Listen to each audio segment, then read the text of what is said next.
चौथे G20 संस्कृति कार्य समूह का वाराणसी में संस्कृति मंत्रियों की 26 अगस्त को होगी बैठक। 2014 से अब तक 400 से अधिक पुरावशेषों को भारत वापस लाया गया। श्री JK रेड्डी।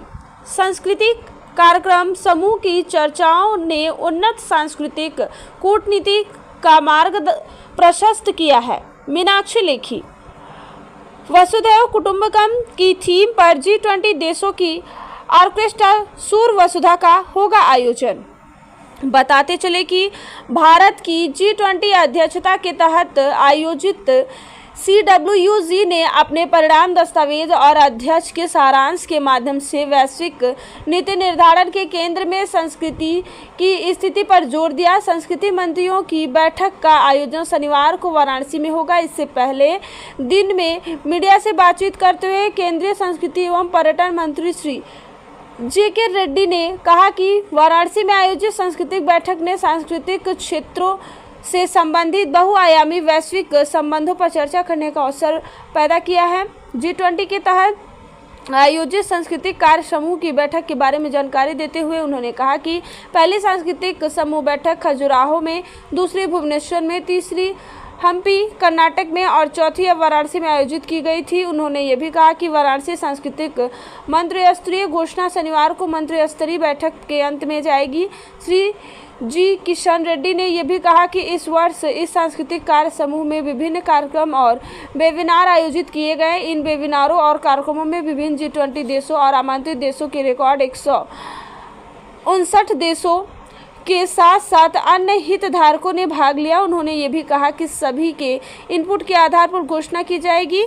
भारत की सांस्कृतिक राजधानी वाराणसी के सांस्कृतिक समूह की बैठक और घोषणा को देखना हमारे लिए एक यादगार क्षण है। उन्होंने बताया कि 2014 से अब तक 400 से अधिक पुरावशेषों को पुनः प्राप्त कर भारत लाया गया है। इस अवसर पर संस्कृति राज्य मंत्री मीनाक्षी लेखी ने कहा कि संगीत की सभी घरानों के कलाकार, कलाकृति, संग्रहालय, मंदिर और परंपराओं के कारण ही हम सभी वाराणसी में एकत्र हुए हैं। उन्होंने कहा कि सांस्कृतिक कार्य समूह की बैठकों ने विभिन्न देशों के लोगों को करीब लाकर सांस्कृतिक कूटनीति को बढ़ाने का मार्ग प्रशस्त किया है। उन्होंने ये भी बताया कि इस अवसर को चिन्हित करने के लिए सांस्कृतिक एकता की थीम पर एक डाक टिकट जारी किया जाएगा। सांस्कृतिक सचिव श्री गोविंद मोहन ने कहा कि शनिवार को TFC में एक भव्य सांस्कृतिक संगीत कार्यक्रम सुर वसुधा का आयोजन किया जाएगा। यह कार्यक्रम में वसुधैव कुटुंबकम की थीम पर 29 देशों के संगीतकार एक साथ आएंगे। वाराणसी से रविंद्र गुप्ता की ये रिपोर्ट। कार्य समूह यानी कि वर्किंग ग्रुप बैठक की मेजबानी कर रहा है। जैसा कि आप जानते हैं, इसका उद्घाटन कल किया गया। कल्चरल वर्किंग ग्रुप की मंत्री स्तरीय बैठक कल होगी। तो सबसे पहले इस प्रेस कॉन्फ्रेंस में माननीय केंद्रीय संस्कृति मंत्री जी श्री किशन रेड्डी सर अब हमें इन दोनों बैठकों और संस्कृति ट्रैक के तहत अब तक हुई प्रगति के बारे में जानकारी देंगे। हमारा एक हजारों साल का विरासत है। ऐसी देश में G20 मेंबर कंट्रीज का इस मीटिंग जितने भी हुआ है उसमें कल्चरल वर्किंग ग्रुप का मीटिंग हो, कल्चरल मिनिस्टर का मीटिंग होने वाला है, वो सबसे बड़ा हमारा कल्चरल हेरिटेज, हमारा विरासत दुनिया भर में जितने भी लगभग मोर देन 200 मीटिंग्स इस G20 वर्किंग ग्रुप्स का मीटिंग हो रहे हैं। सितंबर 9th 10th will be head of states meeting Delhi में होगा। इस सभी मीटिंग्स में जितने भी G20 कंट्रीज का मीटिंग हुआ है, सभी मीटिंग में भारत सरकार के द्वारा भारत के तरफ से अपना विरासत सारी दुनिया को बताने के लिए जितने भी डेलीगेट्स हमें हम बताने के लिए प्रयास किया, अवगत करने के लिए प्रयास किया, दिखाने के लिए प्रयास किया। अपना टूरिस्ट डेस्टिनेशन हो, कल्चरल डेस्टिनेशन हो, अपना विरासत हो, अपना ट्राइबल कल्चर हो, सब कुछ हम बताने के लिए पूरा प्रयास किया है। ये बहुत बड़ा मौका भारत को इस साल G20 कंट्री संबंधित भारत का कल्चर बताने के लिए बहुत बड़ा मौका मिला है। हजारों delegates. There are not a simple delegates. They are heads of their countries.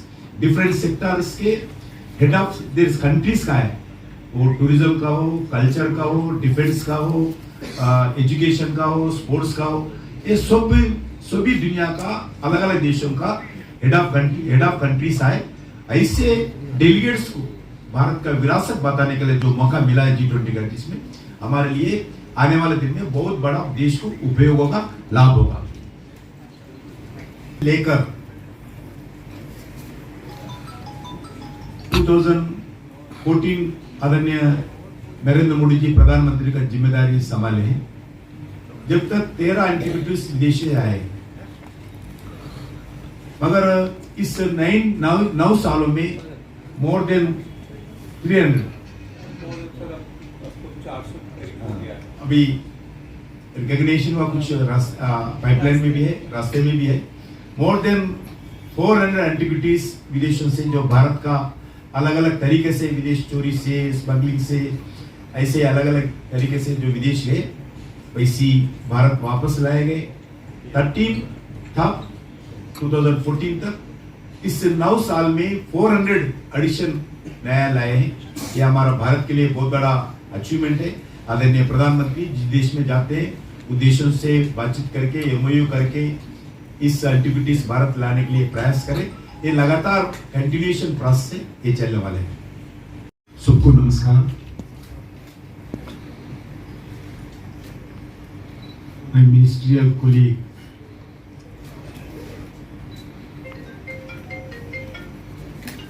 MOS Culture and External Affairs Shrimati Meenakshi Lekhi ji, secretary culture government of India Shri Govind Mohan ji, senior officials of culture government of India, friends from the media,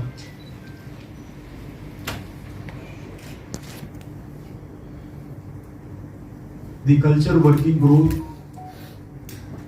under India's G20 presidency is concluding with the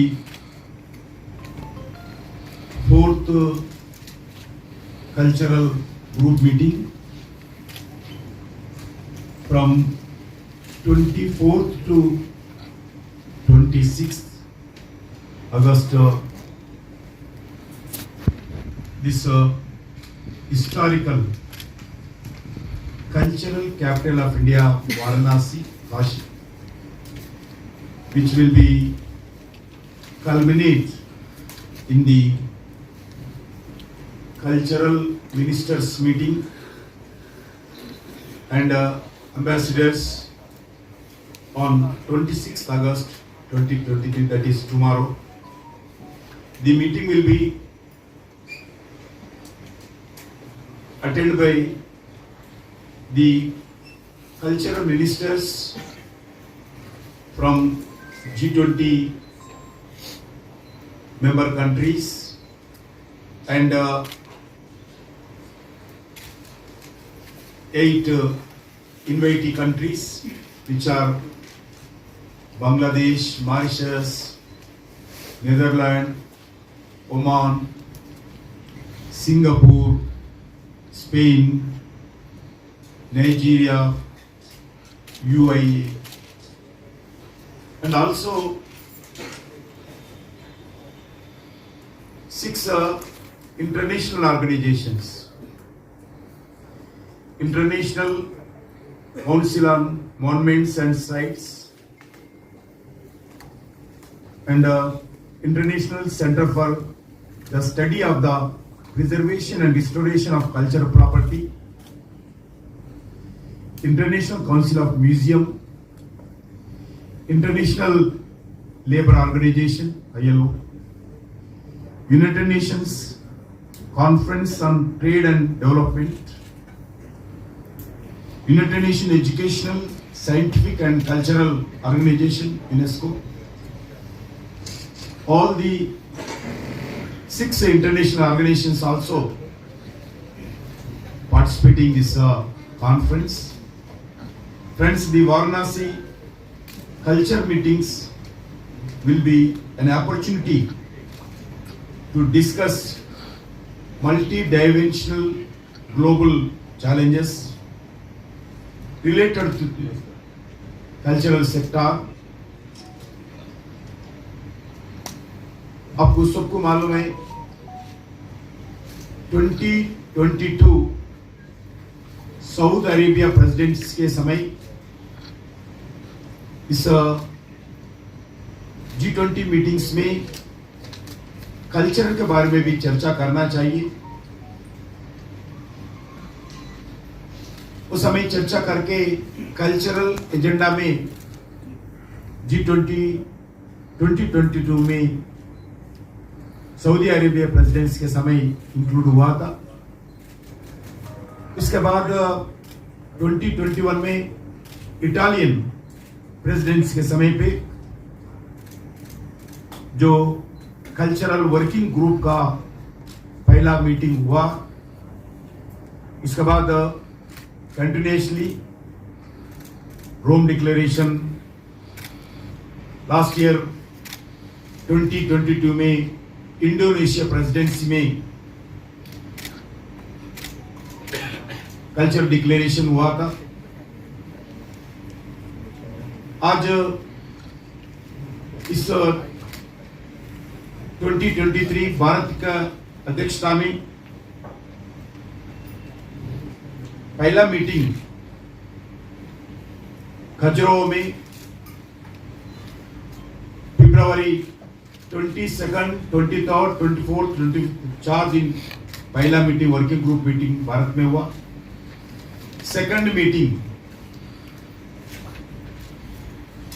Bhubaneswar में मई 14 to 17 Odisha capital Bhubaneswar में हुआ second meeting.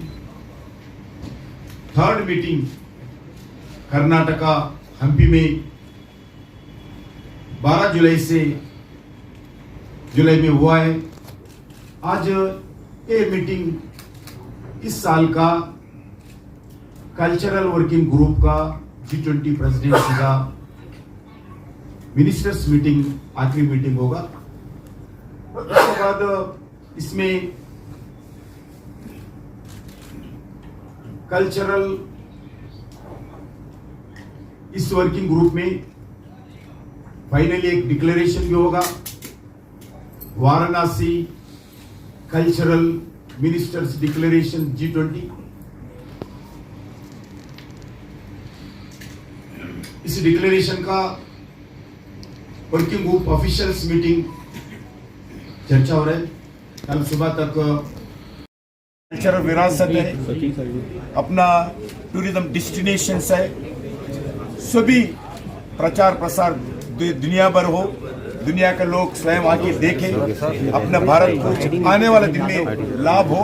उस दृष्टिकोण में ये G20 countries का organise करने का अलग रचना आदरणीय प्रधानमंत्री नरेंद्र मोदी जी के आदेश पर हुआ है। इसका हमारा आंखों के सामने दिख रहे देश पे ऑल स्टेट्स में G20 कंट्रीज का मीटिंग हुआ।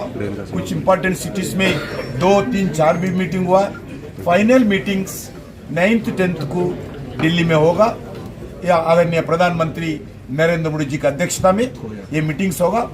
जितने भी इस group meetings more than 200 meetings हुआ है, सबका मीटिंग्स का सारांश अपना मिनिस्टर्स मीटिंग का डिक्लेरेशन का सारांश होने के बाद ये मीटिंग में प्रधानमंत्री जी की अध्यक्षता में फाइनल मीटिंग होगा। सर, राहुल गांधी कह रहे हैं कि चीन ने भारत से जमीन छीनी है लद्दाख में और बीजेपी झूठ बोल रही है।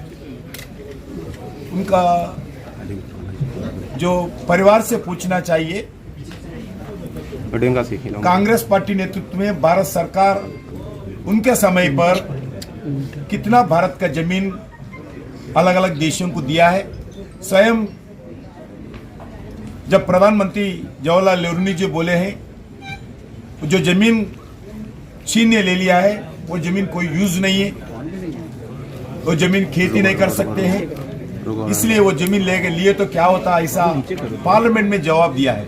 इसलिए राहुल गांधी से कोई कहानी सुनने का जरूरत नहीं है, उनका प्रश्न को जवाब देने का जरूरत नहीं है। इस देश का जितने भी जो विदेशियों के सामने उनके सामने झुकने का प्रयास किया है, वो सिर्फ कांग्रेस का जमाने में भी झुकने का प्रयास किया है। आदरणीय प्रधानमंत्री के नेतृत्व में हम जो भी करेंगे देश के लिए करेंगे, देश के विकास के लिए करेंगे, देश के गौरव के लिए काम करेंगे।